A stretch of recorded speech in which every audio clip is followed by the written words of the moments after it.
এখন আসলে আমরা একটু ভিন্ন ধরনের মানুষ হয়ে গেছি। কেমন ভিন্ন ধরনের মানুষ?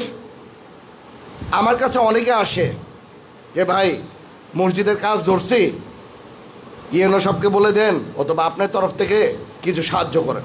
কিন্তু আজ পর্যন্ত একটা লোক আসে নাই যে ভাই ইমাম সাহেবের বেতনটা বাড়ানো লাগবে, যে 5,000 টাকা বাড়ানোর জন্য আপনার পকেটের থেকে আপনার দরকার বললে টাকা দিয়েন, এই কথার জন্য কিন্তু কেউ আসে না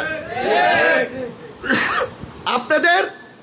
তারপর আপনারা দেখেন, আপনারা যেইভাবে করে থাকেন, যতটুকু অর্থের সাথে থাকেন, আপনাদের দেখলেই মন থেকে একটা শ্রদ্ধা আসে। আপনাদের কাপড় থাকে পরিষ্কার, আপনাদের মনও থাকে পরিষ্কার।